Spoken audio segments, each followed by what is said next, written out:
Marc Lavergne, bonjour. Bonjour. Vous êtes directeur de recherche au CNRS, spécialiste du Soudan. Ces images-là sont presque inédites, j'ai envie de dire.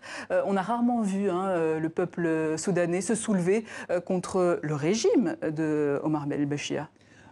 Contre le régime d'Omar el-Béchir, de cette manière-là, effectivement, non, parce que Sur la durée depuis aussi. maintenant, bientôt 30 ans que ce régime est en place, il a mis en œuvre une répression constante, un appareil de sécurité extrêmement puissant qui permet de contrôler l'opinion publique dans les villes.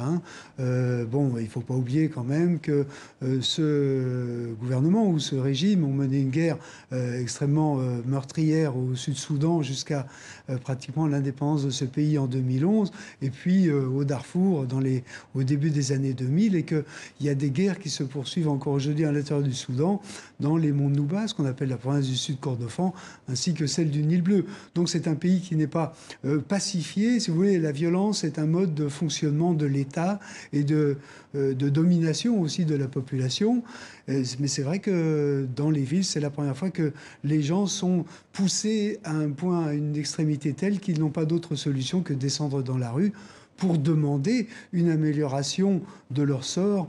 Et comme vous le disiez, c'est une mobilisation sociale dans un premier temps qui risque de devenir une mobilisation politique. Justement, on n'oublie pas que cette fois, il y a eu des morts.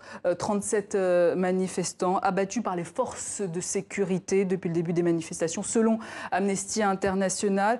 Ce qui ne semble pas arrêter le mouvement, tellement le ras-le-bol est important aujourd'hui au Soudan. C'est pas seulement le ras-le-bol, c'est le fait qu'il n'y a pas d'autre solution pour la survie des Soudanais, en particulier dans les villes, parce que la cherté de la vie que vous avez mentionnée tout à l'heure fait qu'aujourd'hui, les magasins sont vides, que l'État n'a pas d'argent non plus pour importer ce qui permettrait à cette population urbaine de survivre.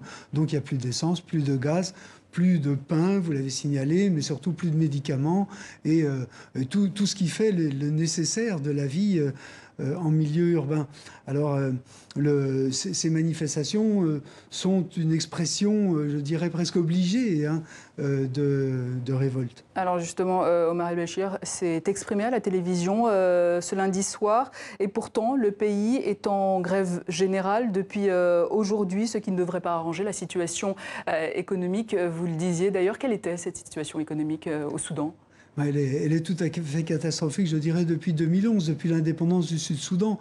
Parce qu'avavec l'indépendance, ce sont les puits de pétrole qui ont été perdus pour la plupart, les 4/5e. Et d'autre part, le prix du pétrole s'est effondré. Donc le Soudan vit d'expédients, je dirais, d'aide internationale, en particulier de pays arabes pétroliers, l'Arabie saoudite, etc. Essaye de monnayer d'une certaine manière sa capacité de nuisance auprès des pays voisins pour obtenir une aide internationale. Il y a des négociations qui sont menées avec les États-Unis depuis maintenant quelques années, de manière à obtenir que le Soudan soit retiré de la liste des États qui soutiennent le terrorisme. Déjà l'an dernier, les Américains ont levé les sanctions qui empêchaient le Soudan de commercer avec des pays étrangers, y compris la France d'ailleurs. On se souvient peut-être de la mésaventure qui est arrivée à une banque française qui avait prêté de l'argent au Soudan malgré les sanctions américaines. Bon, tout ça est levé, mais dans la mesure où il n'y a pas d'activité économique interne, ça ne sert pas à grand-chose finalement. Alors au-delà des revendications sociales, vous le disiez tout à l'heure, les revendications politiques, de nombreux manifestants, on l'a vu, réclament la chute du régime de Omar el-Béchir. Est-ce qu'on peut faire un parallèle ici avec le printemps arabe de 2011? Oui, tout à fait, parce que ce sont les mêmes formules qui sont employées.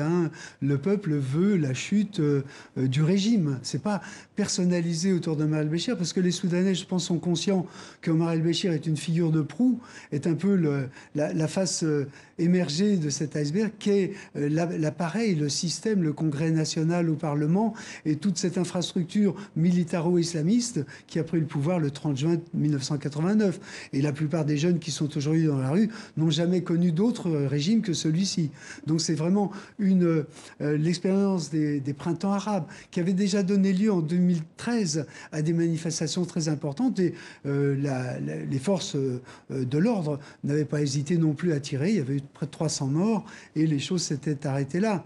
Et d'ailleurs, vous parliez du Darfour également tout à l'heure, et je rappelle rappelle que Omar el-Béchir est sous le coup d'un mandat d'arrêt international pour crimes de guerre et génocide. Marc Lavergne, merci. Je rappelle que vous êtes directeur de recherche au CNRS et spécialiste du Soudan.